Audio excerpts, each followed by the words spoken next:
Stress എന്ന് പറഞ്ഞാൽ നമ്മുടെ ശരീരത്തിലുണ്ടാകുന്ന നാച്ചുറൽ റിയാക്ഷനാണ്. നമ്മൾ ലൈഫിൽ കുറേ ചാലഞ്ചസ് ഫേസ് ചെയ്യുമ്പോൾ അല്ലെങ്കിൽ ഒരു ചേഞ്ചസ് ഉണ്ടാകുമ്പോൾ ഈ സ്ട്രെസ്സ് വെളിയിൽ വരുന്നത് നമ്മുടെ ഫിസിക്കലി, ഇമോഷണലി ആൻഡ് ബിഹേവിയർ ചേഞ്ചസിലൂടെയാണ്. ഒന്നാമതായി നമ്മൾ കണ്ടുപിടിക്കേണ്ടത് സ്ട്രെസ്സിൻ്റെ കാരണം എന്താണ്. നിങ്ങളുടെ ജോലിയാണോ, സാമ്പത്തിക ബുദ്ധിമുട്ടാണോ, മാരേജ് ആണോ, സ്റ്റഡീസ് ആണോ, വർക്ക് ലൈഫ് ബാലൻസ് ആണോ? കാരണം എന്ത് കണ്ടുപിടിച്ചാൽ നമുക്ക് സൊല്യൂഷൻ കണ്ടുപിടിക്കാൻ എളുപ്പമാണ്. സ്ട്രെസ്സ് പലതരത്തിലുണ്ട്. ഒന്നാമതായി അക്യൂട്ട് സ്ട്രെസ്, കുറച്ച് നാളത്തേനുള്ള സ്ട്രെസ്സേ ഉള്ളൂ, അതിങ്ങനെ വന്നും പോയി നിൽക്കും. എപ്പിസോഡിക് സ്ട്രെസ് എന്ന് വെച്ച് കഴിഞ്ഞാൽ സ്ട്രെസ്സ് റെഗുലറായിട്ട് വരും. ക്രോണിക് സ്ട്രെസ് എന്ന് വെച്ചാൽ ആഴ്ചകളായിട്ടോ മാസങ്ങളായിട്ടോ ഉള്ള സ്ട്രെസ്സാണ്. സ്ട്രെസ്സിൻ്റെ ഫിസിക്കലായിട്ടുള്ള സിംറ്റംസ് എങ്ങനെയാണ്? ശരീരത്തിൽ വേദന കാണും, ചെസ്റ്റ് പെയിൻ കാണും, തലവേദന, തലകറക്കം, ചിലർക്ക് പ്രഷർ കൂടും, ഡൈജസ്റ്റീവായിട്ടുള്ള ഇഷ്യൂസ് ഉണ്ടാകും. സൈക്കോളജിക്കലായിട്ടുള്ള സിംറ്റംസ് ആണ് ആൻസൈറ്റി കാണും, ഡിപ്രഷൻ കാണും, ഭയങ്കരമായിട്ട് സങ്കടപ്പെട്ടിരിക്കുന്ന കാണാം. നമ്മുടെ സ്വഭാവത്തിലുണ്ടാകുന്ന വ്യത്യാസം എന്താണ്? ചിലർ നല്ലതായിട്ട് കഴിക്കും, ചിലർ അധികം ഫുഡ് കഴിക്കത്തില്ല, ആൽക്കഹോൾ സ്മോക്കിങ്ങും കാണും, ഡ്രഗ്സ് യൂസ് ചെയ്യും, ചിലർക്ക് ശരീരത്തിൽ റാഷസ് ഉണ്ടാകും സ്ട്രെസ്സ് കാരണം. അങ്ങനെ പലരും പല രീതിയിലാണ് സ്ട്രെസ്സിൻ്റെ സിംറ്റംസ് പുറമെ കാണിക്കുന്നത്. ഇനി നമുക്ക് സ്ട്രെസ്സ് എങ്ങനെ പ്രിവെൻറ്റ് ചെയ്യാം അല്ലെങ്കിൽ അതിനെ കുറയ്ക്കാമെന്ന് കണ്ടുപിടിക്കാം. ഇനി നമുക്ക് സ്ട്രെസ്സിനെ എങ്ങനെ പ്രിവെൻറ്റ് ചെയ്യാം, നമുക്ക് സ്ട്രെസ്സിനെ എങ്ങനെ തടയാം അല്ലെങ്കിൽ കുറയ്ക്കാമെന്നാണ് നമുക്ക് നോക്കാം. ഒന്നാമതായി നിങ്ങൾക്ക് ഡെയിലി ചെയ്യാനുള്ള ടാസ്കുകളെ ഓർഗനൈസ് ചെയ്യുക.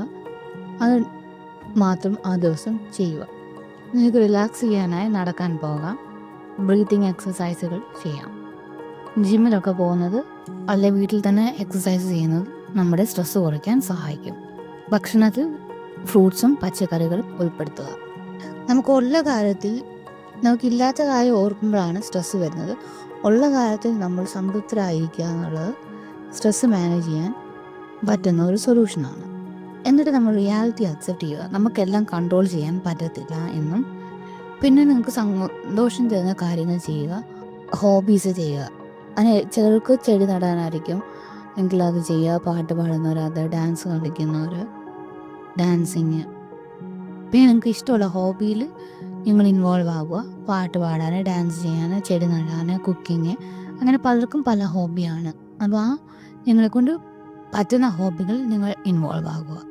ഇതെല്ലാമാണ് സ്ട്രെസ് ചെയ്യാനുള്ള.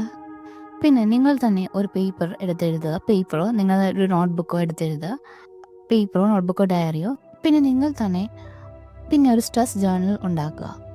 നിങ്ങൾ തന്നെ ഒരു പേപ്പറോ ബുക്കോ ഡയറിയോ എടുത്ത് എന്താണ് നിങ്ങളുടെ സ്ട്രെസ്സിൻ്റെ റീസൺ ഒന്നാമതായി എഴുതുക.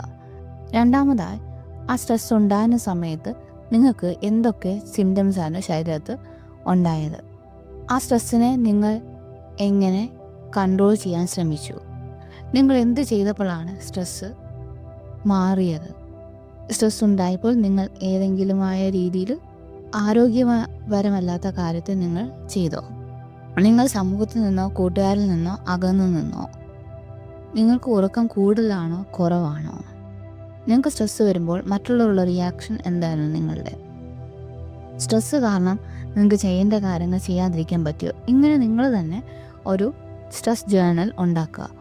ആ സ്ട്രെസ് ജേർണൽ ഉണ്ടാക്കിയിട്ട് നിങ്ങളുടെ എന്തെല്ലാം ആക്ടിവിറ്റീസാണ് നിങ്ങളെ സ്ട്രെസ്സിൽ നിന്ന് മാറാൻ ഹെൽപ്പ് ചെയ്യുന്നത് അത് ഫോളോ ചെയ്യുക. സ്ട്രെസ്സ് കാരണം നിങ്ങൾക്ക് എന്തെല്ലാം പ്രശ്നങ്ങളാണ് നിങ്ങളുടെ ഭാഗം ഉണ്ടായിരിക്കുന്നത് അത് മാക്സിമം അവോയ്ഡ് ചെയ്യുക. ഇങ്ങനെ നിങ്ങൾ തന്നെ സ്ട്രെസ് ജേർണൽ ഉണ്ടാക്കുക. അതിൽ നിന്നൊക്കെ സ്ട്രെസ്സ് വന്ന കാര്യം ഇങ്ങനെ നിങ്ങൾക്ക് പല രീതികളിലും സ്ട്രെസ്സിനെ മാനേജ് ചെയ്യാൻ പറ്റും. ഇങ്ങനെ ചെയ്തിട്ടും മാനേജ് ചെയ്യുന്നില്ല എന്നുണ്ടെങ്കിൽ നിങ്ങൾ ഒരു ഡോക്ടറുടെ സഹായം തേടേണ്ടതാണ്. ഇങ്ങനെ സ്ട്രെസ് ജേർണൽ ഉണ്ടാക്കിയിട്ട് നിങ്ങളിൽ സ്ട്രെസ്സ് കുറയ്ക്കുന്ന കാര്യങ്ങളിൽ ഏർപ്പെടുകയും സ്ട്രെസ്സ് കൂടുമ്പോൾ നിങ്ങൾ ചെയ്യുന്ന നെഗറ്റീവ് കാര്യങ്ങളിൽ നിന്ന് നിങ്ങൾ മാറി നിൽക്കുകയും ചെയ്തു കഴിഞ്ഞാൽ സ്ട്രെസ്സ് ഒരു പരിധിവരെ മാറ്റി നിർത്താൻ പറ്റും. നിങ്ങളുടെ ലൈഫിനെ തന്നെ നിങ്ങൾ ഓർഗനൈസ് ചെയ്താൽ പാതി സ്ട്രെസ്സും കുറയും. ഇങ്ങനെ പല ആക്ടിവിറ്റീസിലും ചെയ്തിട്ടും നിങ്ങളുടെ ലൈഫിനെ നിങ്ങൾ ഓർഡർ ആക്കാൻ ശ്രമിച്ചിട്ടും നിങ്ങൾക്ക് സ്ട്രെസ് കൺട്രോൾ ചെയ്യാൻ പറ്റുന്നില്ലെങ്കിൽ ഒരു ഡോക്ടറുടെ സഹായം തേടേണ്ട ആവശ്യമാണ്. ഫൈനലി നിങ്ങൾ തന്നെ സ്ട്രെസ് ജേർണൽ ഉണ്ടാക്കി എന്തുകൊണ്ടാണ് നിങ്ങളുടെ സ്ട്രെസ്സിൻ്റെ കാരണം, എന്ത് ചെയ്യുമ്പോഴാണ് സ്ട്രെസ് മാറുന്നതും, സ്ട്രെസ്സ് കൂടുമ്പോൾ നിങ്ങൾ എന്തെല്ലാം നെഗറ്റീവ് ബിഹേവിയറിലാണ് പോകുന്നത്, ഇതെല്ലാം നിങ്ങൾ തന്നെ ഒരു റെക്കോർഡ് ഉണ്ടാക്കി വെച്ച് കഴിഞ്ഞാൽ ഒത്തിരി സ്ട്രെസ് നിങ്ങൾക്ക് മാനേജ് ചെയ്യാൻ പറ്റുന്നതാണ്. അതിൽ വേണ്ടാത്തതിനെ കളഞ്ഞ് നിങ്ങൾക്ക് സ്ട്രെസ്സ് മാറ്റുന്ന കാര്യങ്ങളിൽ ഏർപ്പെട്ട് കഴിഞ്ഞാൽ ഒത്തിരി സ്ട്രെസ്സ് റിലീവ് ചെയ്യാവുന്നതാണ്. പിന്നെ ഒരു മാർഗം കൂടിയാണ് നിങ്ങൾക്ക് ട്രസ്റ്റ് ചെയ്യാൻ പറ്റുന്ന നല്ല ഫ്രണ്ട്സിനോട് സംസാരിക്കുക.